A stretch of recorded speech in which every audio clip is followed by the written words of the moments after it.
अस्सलाम वालेकुम everyone, welcome to do station पे खुश आमदीद। एक और वीडियो के साथ हाजिर हैं आपकी खिदमत में। उम्मीद करता हूँ जी आप लोग बिल्कुल ठीक ठाक होंगे, एंजॉय कर रहे होंगे और सीख रहे होंगे और मेरी एफर्ट्स आपके लिए हेल्पफुल होंगी। आपकी सपोर्ट का बहुत बहुत शुक्रिया। हम जी अपनी सीरीज कर रहे हैं एचएससी के फंडामेंटल कॉन्सेप्ट्स को अंडरस्टैंड कर रहे हैं, तो उसके अंदर हम जो एचएससी की इंपॉर्टेंट टर्मिनोलॉजीज हैं उनको कवर कर रहे हैं। तो ये उस सीरीज की जी लास्ट वीडियो आज होगी जिसमें हम अपनी टर्मिनोलॉजीज जो हैं इंपॉर्टेंट उनको कवर कर लेंगे आज।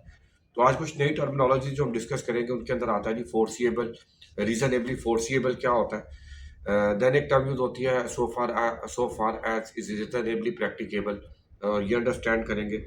देन हम देखेंगे जी एक टर्म यूज होती है जिसको कहते हैं immediately dangerous to life and health, IDLH बोलते हैं। ये क्या होता है? उसके बाद ही हम देखेंगे रिस्पॉन्सिबल पर्सन क्या होता है, एम्प्लॉयर क्या होता है, एम्प्लॉई क्या होता है। तो ये कुछ इंपॉर्टेंट टर्मिनोलॉजीज हैं जो आज हम कवर करेंगे और अंडरस्टैंड करेंगे। उम्मीद करता हूँ कि आपके लिए हेल्पफुल होगी, आप अच्छे से इन्हें अंडरस्टैंड कर सकेंगे। Welcome to H S C ABC to X Y Z with doctor Dhoos learn from the scratch की नेक्स्ट वीडियो में जी खुश आमदेद आपको। हमारी सीरीज चल रही है जिसके अंदर हम कर रहे हैं कि आप फंडामेंटल कॉन्सेप्ट्स इन एचएससी को अंडरस्टैंड कर रहे हैं। तो उस सिलसिले के अंदर अभी हम टर्मिनोलॉजीज जो है इंपॉर्टेंट एचएससी की उनको अंडरस्टैंड कर रहे हैं। तो उस सिलसिले की जी आज लास्ट वीडियो है, तो हम ये टॉपिक कवर कर लेंगे अपना टर्मिनोलॉजीज वाला। तो कुछ लास्ट टर्मिनोलॉजीज हैं जो मैंने आज ग्रुप की हैं, ये 10th पार्ट है इस सिलसिले का।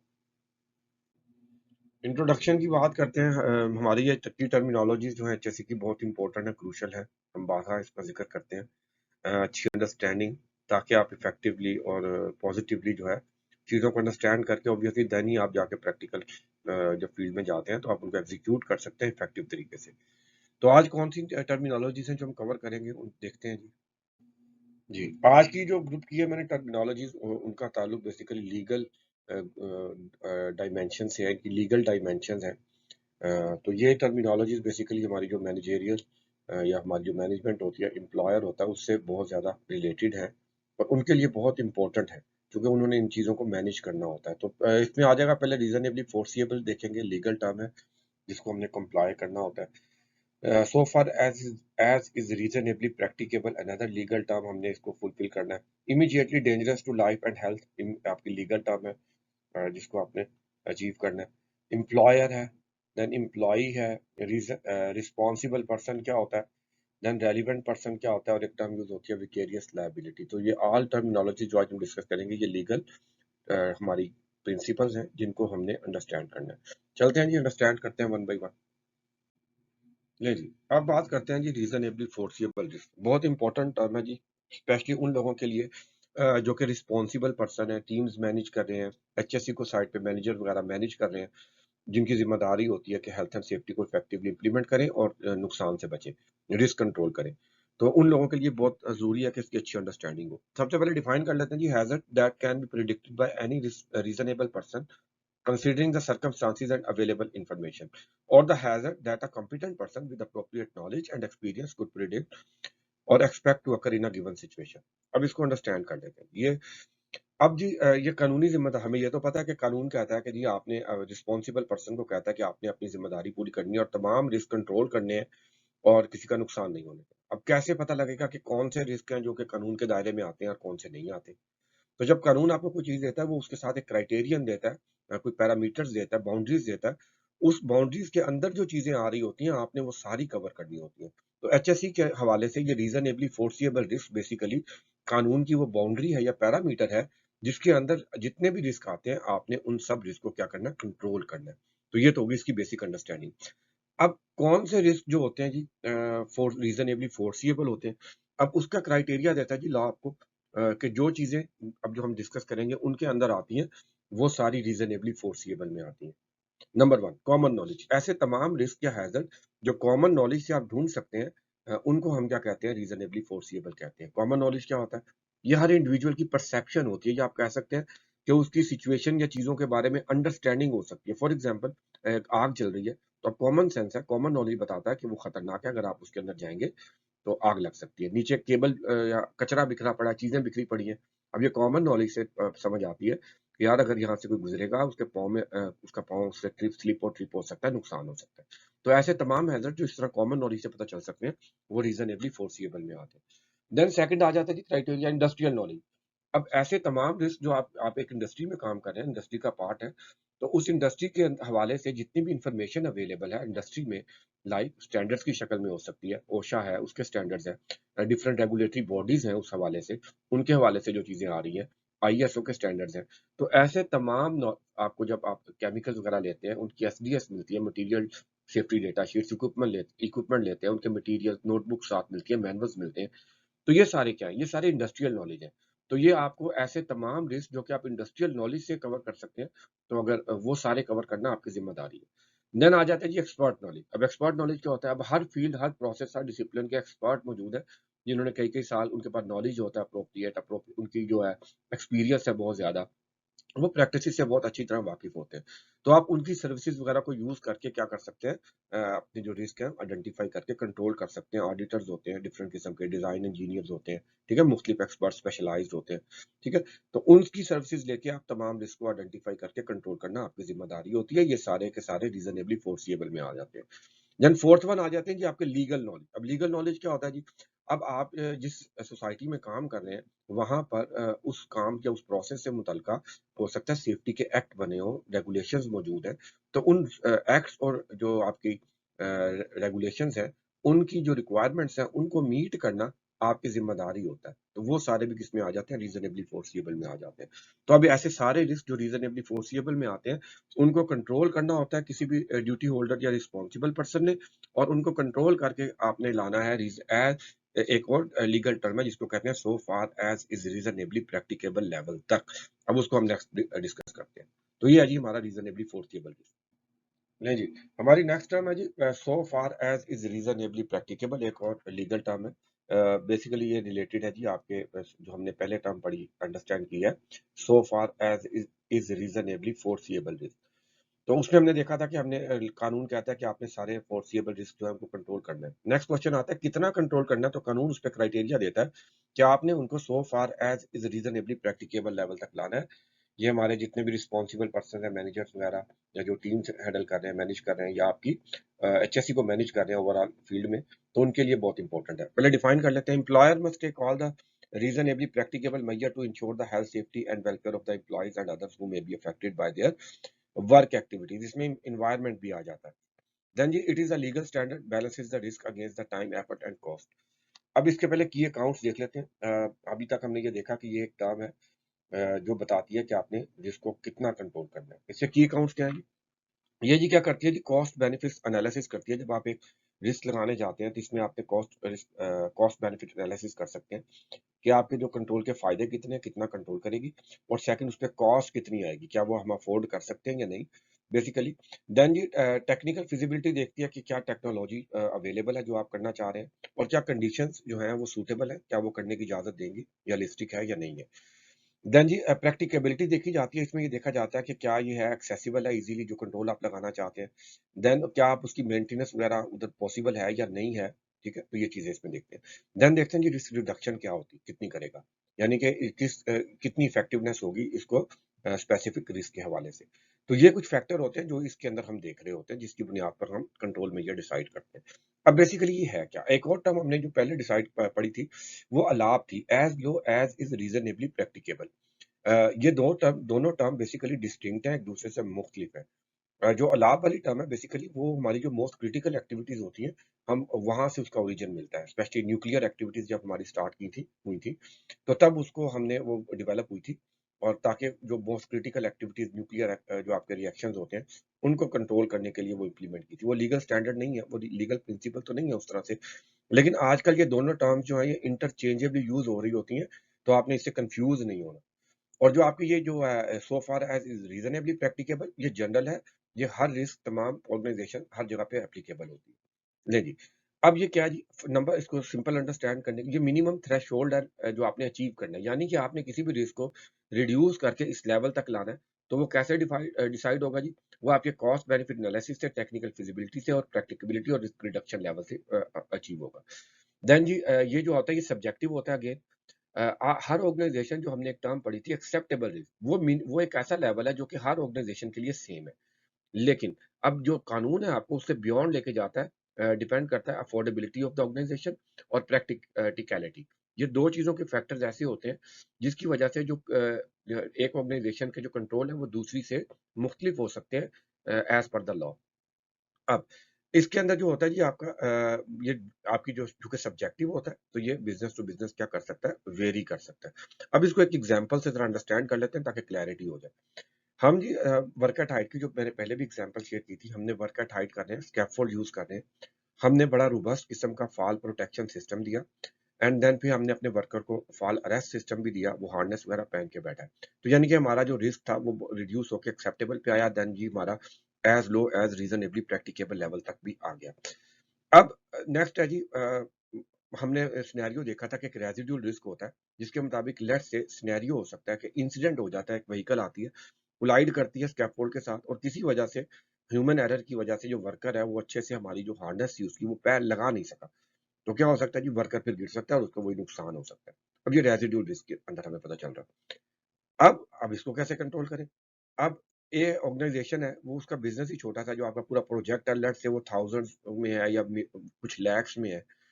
तो अब नेक्स्ट कंट्रोल क्या वो अफोर्ड कर सकते हैं जी नीचे एयर बैग्स लगा दें। आपके नेट मिलते हैं सेफ्टी नेट वो लगा दें। अब एक छोटा बिज़नेस है वो ये अफोर्ड ही नहीं कर सकता, ठीक है? तो उसके लिए ये ना तो प्रैक्टिकेबल है ना कॉस्ट बेनिफिट एनालिसिस में ये पूरा आएगा और हो सकता है कि आप ऐसी सिचुएशन में हैं जहाँ पर आप ये अप्लाई कर ही नहीं सकते टेक्निकली, ठीक है? तो फॉर एग्ज़ाम्पल आप एक सिटी में काम कर रहे हैं। अब सिटी में कंजेस्टेड एरिया आएँ दाएँ-बाएँ सारी बिल्डिंग्स ही बिल्डिंग है। तो और छोटा-सा प्रोजेक्ट है तो ये बड़ा मुश्किल है आपके लिए कि आप वहाँ पर सेफ्टी नेट्स वगैरह या एयर बैग्स वगैरह नीचे लगा सकें। तो ये सिचुएशन आ जाती है। तो अब सो फार एज़ रीज़नेबली प्रैक्टिकेबल क्या हुआ जो ऑलरेडी कंट्रोल हमारे लगे हुए हैं वो ये आ गए। अब एक दूसरा सिनेरियो है, बड़ा प्रोजेक्ट चल रहा है, लॉन्ग टर्म प्रोजेक्ट है, मिलियन डॉलर का प्रोजेक्ट है। तो वहाँ पर अगर ये रिस्क देखा जाएगा तो फिर आपको लॉ कहेगा नहीं जी, आप इस काम क्योंकि लंबा काम है, आप अफ़ोर्ड कर सकते हैं, आपका बिज़नेस बड़ा है और टेक्निकली भी पॉसिबल है, प्रैक्टिकेबल भी है।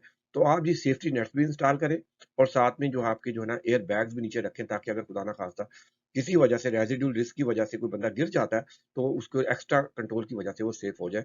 तो इस कांसेप्ट को हम कहते हैं so far as reasonably practicable जो एक ऑर्गेनाइज़ेशन से दूसरी ऑर्गेनाइज़ेशन में मुख्तलिफ हो सकता है और ये मिनिमम लेवल होता है जो आपने अचीव करना होता है।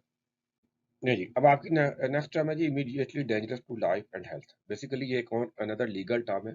रिलेटेड तो जी आपके जो हेल्थ हैज़र्ड से रिलेटेड होती है, स्पेशली हैज़ार्डस सब्सटेंसेस जो आपका नुकसान कर सकते हैं। ये भी जी आपके रीज़नेबली फोर्सिएबल रिस्क में आती है लेकिन क्योंकि ये कैटास्ट्रॉफिक हो सकती है तो इसको हम सेपरेटली जो एक सब्जेक्ट है ये और इसको अंडरस्टैंड करते हैं। क्या करते हैं पहले डिफाइन कर लेते हैं जी इसको। N atmosphere that poses an immediate threat to life would cause irreversible adverse health effects or would interfere with individual's ability to escape such an atmosphere, NIOSH। तो क्या है जी नंबर 1 ये लीगल है आपने इसको कंट्रोल करना होता है हर हाल के अंदर। अब ये एक ऐसी जगह स्पेशली द कन्फाइंड स्पेसेस जहाँ पर जो हैज़ार्डस सब्सटेंसेस हो सकते हैं, उनकी कंसंट्रेशंस को ये कंसर्न करती है। यानी कि अगर वो इतनी ज़्यादा इतनी हो सकती है कि वो आपको या तो इमीडिएटली आपकी जान ले लेंगे या फिर आपको वहाँ ट्रैप कर लेंगे और थोड़ी देर में आप रेस्क्यू भी पॉसिबल नहीं होगा और आपकी जान चली जाएगी या आपको ऐसा नुकसान हो जाएगा जो कि इर्रिवर्सिबल होगा, जो बाद में ठीक नहीं हो सकेगा। कैंसर वगैरह या आपकी जेनेटिक वगैरह भी चेंज हो सकती है। इससे कुछ की अकाउंट्स देखते हैं जी। सबसे पहले तो ये कंडीशन होती है, एटमॉस्फेरिक कंडीशन होती है। तो ये ऐसा एटमॉस्फेयर होता है जहाँ आप काम करने जाते हैं, जो कि जो आपको इमीडिएटली क्या करता है जी आपकी ज़िंदगी ले सकता है या फिर आपको लाइफ थ्रेटनिंग किस्म के इर्रिवर्सिबल किस्म के हेल्थ कॉन्सिक्वेंसेस या कंडीशंस जनरेट कर सकता है जो ठीक नहीं हो सकती। देन इसके अंदर ये एबिलिटी होती है कि जो आपकी एस्केप की एबिलिटी होती है, आपकी जो सेंसेस होती है उनको इस तरह इम्पेयर कर देती है कि आप वहाँ पर आपको चक्कर वगैरह, ड्राउज़ीनेस होती है, आप वहीं गिर जाते हैं और आप देख नहीं सकते, आपका जो रिएक्शन टाइम होता है, वो ख़त्म कर देती है, आप रिएक्ट नहीं कर पाते और आपके लिए एस्केप भी क्या हो जाता है, मुश्किल हो जाता है। देन जी इस एग्जांपल देख लेते हैं high concentration of toxic gases like H2S एक ऐसी गैस है अगर आप इसको थोड़ी सी कंसंट्रेशन में भी एक्सपोज हो जाते हैं तो आप ये क्या करती है ये आपकी आप ड्राउजीनेस कर सकती है, चक्कर आ सकते हैं, आपकी जो रिएक्शन करने की या रिएक्ट करने की सलाहियत होती है वो खत्म हो जाती है और या तो आप उधर ही फौरन गिर जाते हैं, बेहोश हो जाते हैं या फिर आप वहां से एस्केप करना आपके लिए क्या हो जाता है, नामुमकिन हो जाता है। ऑक्सीजन की कमी है, इस तरह कार्बन मोनोऑक्साइड है या इसका एक दूसरा एस्पेक्ट होता है कि वहाँ पे एक्सप्लोसिव एटमॉस्फेयर भी हो सकता है, यानी कि कोई हल्का सा इग्निशन या कोई मसला बना तो वो जगह एक्सप्लोड भी कर सकती है। देन रेडियो एक्टिविटी आ जाती है इसके अंदर जी। ऐसी एक्टिविटीज जिसके अंदर रेडिएशन वगैरह शामिल है, अल्फा बीटा गैमा, तो वो आपकी कैंसर वगैरह कर सकते हैं, इवन आपकी जेनेटिक्स जो आपका डीएनए उसे चेंज कर सकते हैं बर्थ जो आपकी आती है उसमें एबनॉर्मेलिटीज ला सकते हैं, जो बच्चे पैदा होंगे वो उसके अंदर उनकी बर्थ में एबनॉर्मेलिटीज आ जाती है। तो ऐसी कंडीशन, ऐसा वर्क एनवायरनमेंट जहाँ पर इस तरह की कंडीशंस पाई जाए, उन्हें immediately dangerous to life and health कहते हैं, आइडियलिस्ट कहते हैं, और उनको कंट्रोल करना रिस्पॉन्सिबल पर्सन की जिम्मेदारी होती है। नहीं जी, अब नेक्स्ट टर्म जी, अनदर लीगल टर्म है एम्प्लॉयर। किसे कहते हैं? By definition employer is an entity that hires people, और employer is the entity that governs the business. Organisation भी कहते हैं, ओनर कहते हैं, मैनेजमेंट कहते हैं, ड्यूटी होल्डर कहते हैं, और रिस्पॉन्सिबल पर्सन भी कहते हैं।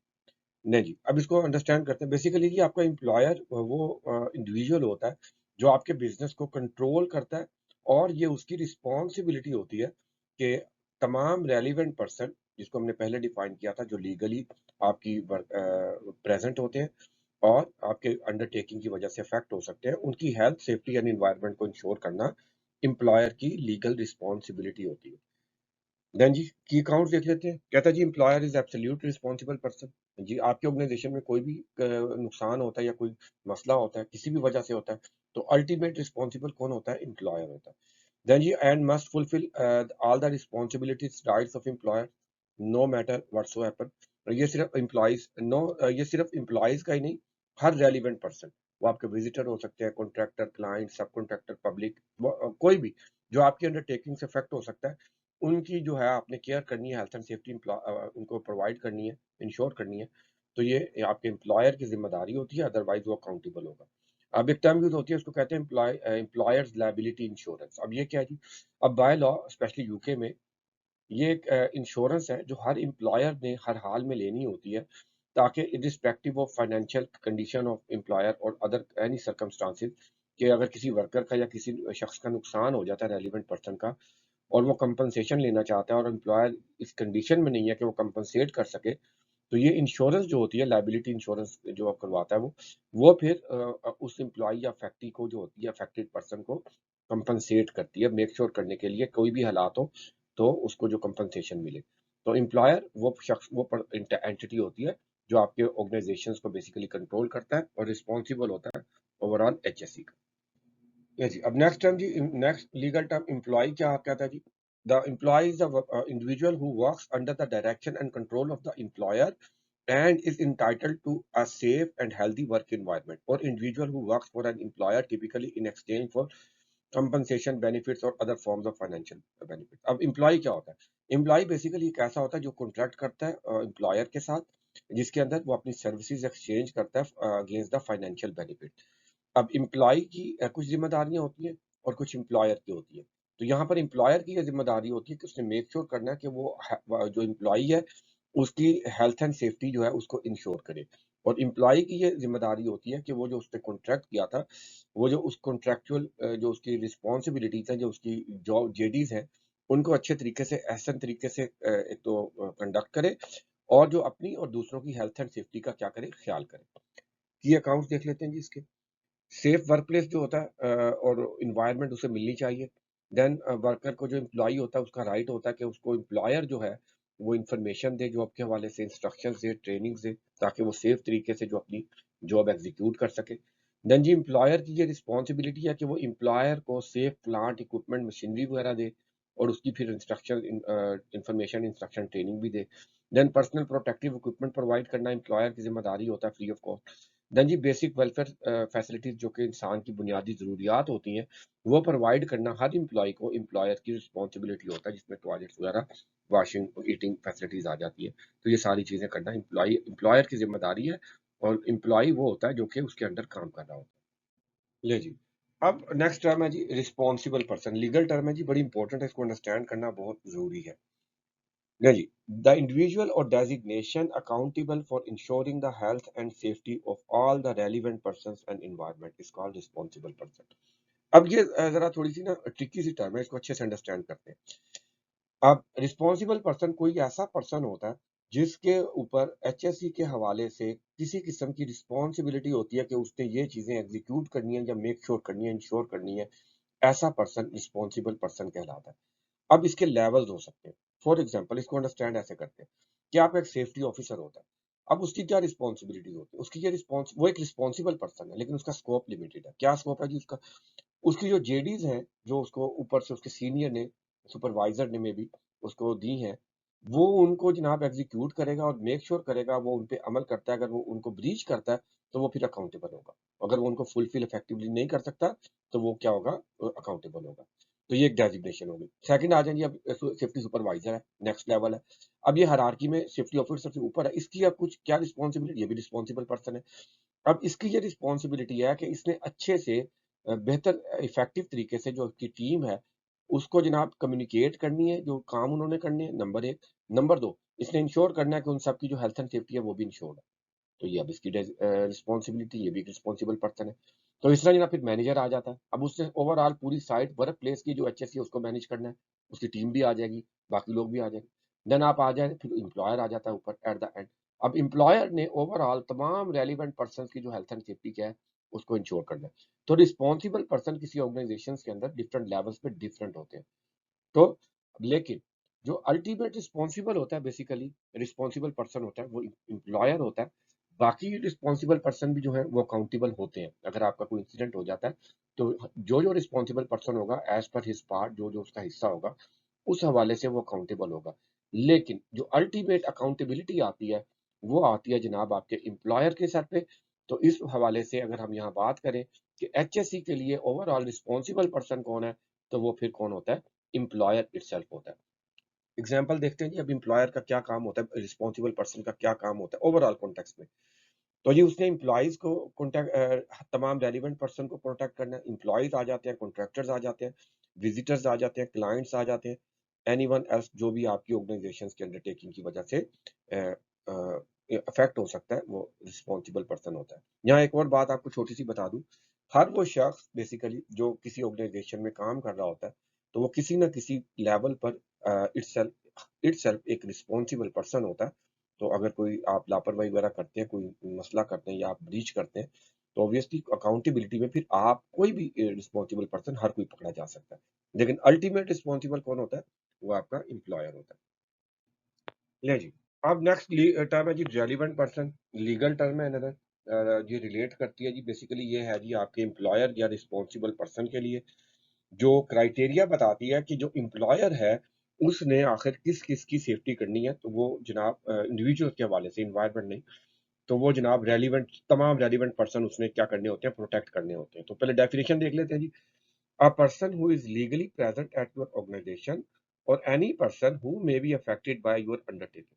अब सिंपली कोई भी ऐसा शख्स जो लीगल तरीके से, कानूनी तरीके से आपकी ऑर्गेनाइजेशन के प्रीमिसेस में मौजूद है और आपके काम से मुतासर हो सकता है, तो उसको प्रोटेक्ट करना है, उसको हमने रेलिवेंट पर्सन कहते हैं। सेकेंडली, कोई ऐसा शख्स जो आपके प्रीमिसेस पे बेशक नहीं मौजूद लेकिन आपकी अंडरटेकिंग की वजह से मुतासिर हो सकता है, तो उस शख्स को भी क्या कहते हैं, रेलिवेंट पर्सन कहते हैं। और एम्प्लॉयर की रिस्पॉन्सिबिलिटी है कि उनकी प्रोटेक्शन करें। अब यहाँ पर अगर आप वर्ड लीगल मैंने यूज किया, अब कुछ जुरिस्डिक्शंस ऐसी भी हैं, कंट्रीज ऐसी भी हैं जहां पर लीगल का यूज नहीं करते, वो एनी पर्सन, वो कहते हैं any person who may be affected. तो कुछ कंट्रीज में ऐसे भी है कि जहाँ कोई भी ऐसा शख्स, वो बेशक लीगल है या इलीगल है, अगर वो आपकी अंडरटेकिंग से मुतासर होता है तो वो जनाब कानून आपको पकड़ लेगा और फिर आपकी अकाउंटेबिलिटी होगी। अब कौन कौन आते हैं जी इसके अंदर, की अकाउंट देख लेते हैं। It is a legal duty and obligation of the responsible person to ensure health and safety of every relevant person. तो बेसिकली वो वही बात जो हमने पहले कर ली है कि कोई भी ऐसा शख्स जो रेलिवेंट है उसकी हेल्थ एंड सेफ्टी को मेक श्योर करना ऑर्गेनाइजेशन की जिम्मेदारी है, एम्प्लॉयर की जिम्मेदारी है। इसके अंदर जी आपके वर्कर्स आ जाते हैं, एम्प्लॉयज आ जाते हैं, कॉन्ट्रैक्टर्स, सब कॉन्ट्रैक्टर, विजिटर्स, पब्लिक, आपकी जो एजेंसीज होती हैं, गवर्नमेंट ऑफिशियल एजेंसीज, उनके नुमाइंदे आ सकते हैं, सोशल वर्कर आ सकते हैं। तो कोई भी जो कि आपकी अंडरटेकिंग से अफेक्ट हो सकता है उसको रेलिवेंट पर्सन कहते हैं और उसकी जो प्रोटेक्शन आपकी जिम्मेदारी है। लें जी, नेक्स्ट बड़ी इंपॉर्टेंट टर्म है जी, लीगल टर्म है नदर, इंटरेस्टिंग भी बहुत है जी। ये तो विकेरियस लायबिलिटी कहता है जी, legal principle that holds an employer responsible for actions, conditions, outcomes due to the employees of any event within the scope of their organisation. ये क्या कहती है जी, ये कहती है कि आपने बहुत अच्छा सिस्टम लगा लिया, सब कुछ बहुत अच्छा कर रहा है एज ए एम्प्लॉयर, आपके एम्प्लॉय ने गड़बड़ कर दी, पकड़ के कोई नुकसान कर दिया, तो कहता है जी उसकी जिम्मेदारी भी आपके गले ही आएगी। अब ये कैसे, अब इसका ये मतलब नहीं एम्प्लॉय बच जाएगा, एम्प्लॉय भी पकड़ा जाएगा, लेकिन अल्टीमेटली अकाउंटेबिलिटी किसकी होगी जी? एम्प्लॉयर की होगी। मिसाल के तौर पर वर्कर ने साथी वर्कर का सर फाड़ दिया, लड़ पड़े आपस में, टांग तोड़ दी, कोई आग लगा दी, धमाका कर दिया, कस्टमर को नुकसान कर दिया, उसका नुकसान कर दिया किस तरीके से। ये बहुत कॉमन है, ये होता है, बहुत ज्यादा होता है। तो कहता है जी अल्टीमेट रिस्पॉन्सिबल कौन है जी? एम्प्लॉयर है। तो उसकी क्या वजह, वो भी देखते हैं। की अकाउंट्स कहता है जी रिसोर्स मैनेजमेंट कौन कर रहा है? एम्प्लॉयर कर रहा है। मसलन कॉम्पिटेंसी उस एम्प्लॉय की किसने देखी थी, किसने चेक किया था कि वो कॉम्पिटेंट है इस जॉब के लिए कि नहीं? उसका ये तालीम देखना, एक्सपीरियंस देखना, एबिलिटी देखना, एटीट्यूड वगैरह, ये किसने देखनी है? आपने देखनी है। मैनेजमेंट कौन कर रहा है? किस बंदे को किस काम पे लगाना है, क्या रोल देना है, वो कर सकता है नहीं कर सकता, ये किसकी जिम्मेदारी है? एम्प्लॉयर की जिम्मेदारी है। देन जी उस एरिया के जो कंट्रोल्स हैं, उस एक्टिविटी को कंट्रोल जो लगाने हैं, आपने प्रिकॉशनरी मेजर लेनी है, वो किसकी, वो डेवलप करना और इम्प्लीमेंट करना किसकी जिम्मेदारी है? उनकी इफेक्टिवनेस देखना किसकी जिम्मेदारी है? एम्प्लॉयर की। देन कम्युनिकेट करना इस सारे प्रोसेस को इफेक्टिवली, कि जो लोग काम कर रहे हैं उन्हें पता है, उन्हें पता है कि जनाब क्या करना है, क्या नहीं करना, नहीं करेंगे तो क्या कॉन्सिक्वेंसेज होंगे, ये किसकी जिम्मेदारी है? एम्प्लॉयर की। सुपरविजन किसकी जिम्मेदारी है? उस एरिया की सुपरवाइज, उसको सुपरवाइज करना, मॉनिटर करना इफेक्टिवली, एम्प्लॉयर की। नहीं जी, बिजनेस के बेनिफिट, मेजर बेनिफिट्स कौन ले रहा है? एम्प्लॉयर ले रहा है। प्रॉफिट मेजर किसको जा रहा है? एम्प्लॉयर को जा रहा है। असल अथॉरिटी किसके पास है जो एक्शन लेता है? एम्प्लॉयर के पास है। रिसोर्स किसके पास है? सारे एम्प्लॉयर के पास है। यानी कि वर्कर्स ऐसा इन्वायरमेंट क्रिएट करना, वर्कर्स की ट्रेनिंग करवाना, एजुकेट करना, काउंसलिंग करना, ठीक है, ताकि कोई चीज गलत ना हो, तो ये सब किसकी जिम्मेदारियां थी? एम्प्लॉयर की। तो इस वजह से अगर आपके वर्कर्स की वजह से कोई नुकसान होता है, तो उसके भी जनाब एम्प्लॉयर रिस्पॉन्सिबल होगा ना, उसकी अकाउंटेबिलिटी होगी। और इसको जनाब कानून की नज़र में विकेरियस लायबिलिटी कहते हैं। जी हमने टॉपिक का कवर कर लिया, अब कंक्लूड करते हैं। क्या डिस्कस किया जी हमने? रीजनेबली फोर्सिएबल क्या होता है? कोई ऐसे रिस्क जो कि common knowledge, industrial knowledge, expert knowledge और लीगल नॉलेज से अनकवर होते हैं, और उनको कंट्रोल करना हमने हमारी जिम्मेदारी होता है। So far as is reasonably practicable क्या होता है जी? ये लेवल ऑफ द कंट्रोल है जो हमने अचीव करना है, इफेक्टिव होने चाहिए, प्रैक्टिकेबल होने चाहिए। Immediately dangerous to life and health क्या होता है? आइडियल है जी, एक्सट्रीमली डेंजरस वर्क इन्वायरमेंट होते हैं जो आपकी हेल्थ को बहुत मुतासर कर सकते हैं, जान ले सकते हैं, या इरिवर्सिबल किस्म की बीमारियां, कैंसर वगैरह कर सकते हैं। एम्प्लॉयर क्या होता है जी? ऐसी एंटिटी है या इंडिविजुअल है जो कि आपके बिजनेस को कंट्रोल करता है, रन करता है, और अल्टीमेट रिस्पॉन्सिबल होता है occupational health and safety environment का ऑर्गेनाइजेशन। एम्प्लॉय क्या होता है जी? जो एम्प्लॉयर के अंदर काम कर रहा होता है, कॉन्ट्रेक्चुअल बेसिस पे करता है, लीगल होता है। देन जी अपनी सर्विसेज को एक्सचेंज कर रहा होता है फाइनेंशियल बेनिफिट्स के लिए यूजुअली। देन जी आपका रिस्पॉन्सिबल पर्सन क्या होता है? ऐसा पर्सन होता है जिसके जिम्मे हेल्थ एंड सेफ्टी के हवाले से कुछ रूल्स एंड रेगुलेशंस होती हैं, कुछ रोल्स होते हैं, रिस्पॉन्सिबिलिटीज होती है, उनको फुलफिल करना होता है उसमें। देन और अल्टीमेटली जो आपका अल्टीमेट रिस्पॉन्सिबल पर्सन होता है, उसने ओवरऑल आपकी पूरी ऑर्गेनाइजेशन के अंदर हेल्थ एंड सेफ्टी को इंश्योर करना होता है, उसको हम एम्प्लॉयर भी कहते हैं। रेलिवेंट पर्सन क्या होता है? कोई भी ऐसा शख्स जो आपके काम की वजह से कहीं पे भी मुतासर हो सकता है, काम की जगह पर या बाहर, आपकी प्रोडक्ट सर्विसेज की वजह से, उसको हम रेलिवेंट पर्सन कहते हैं, और ऑर्गेनाइजेशन ने उसकी प्रोटेक्शन सेफ्टी को इंश्योर करना होता है। विकेरियस लायबिलिटी क्या होती है जी? ये कानूनी टर्म है, लॉ लीगल प्रिंसिपल है, जिसके मुताबिक आपकी ऑर्गेनाइजेशन में अगर आपके एम्प्लॉयज की वजह से भी कोई नुकसान हो जाता है, तो अल्टीमेटली जो आपकी ऑर्गेनाइजेशन है या आपका एम्प्लॉयर है या रिस्पॉन्सिबल पर्सन है, अल्टीमेट वो उसका रिस्पॉन्सिबल हो। ले जी, ये हमारा टॉपिक कवर हो गया जी आज का। हमारी जो सीरीज चल रही है थी, उसके अंदर जो हमारी आज हम सीख रहे हैं की टर्मिनोलॉजीज इन एचएससी, तो उनको हमने वाइंड अप कर लिया, आज कवर हो गई हैं सारी। तो उम्मीद करता हूँ जी मेरी एफर्ट्स आपके लिए हेल्पफुल होंगी, फायदा दे रही होंगी आपको। तो आपके देखने का जी बहुत बहुत शुक्रिया, आपकी सपोर्ट का बहुत शुक्रिया। तो कोई क्वेश्चंस, फीडबैक या ओपिनियन है, आप शेयर कर सकते हैं मेरे से। अगली वीडियो तक जी मिलते हैं, अगली वीडियो में। तब तक जी अपना ख्याल रखें, सेफ रहें। अल्लाह हाफिज।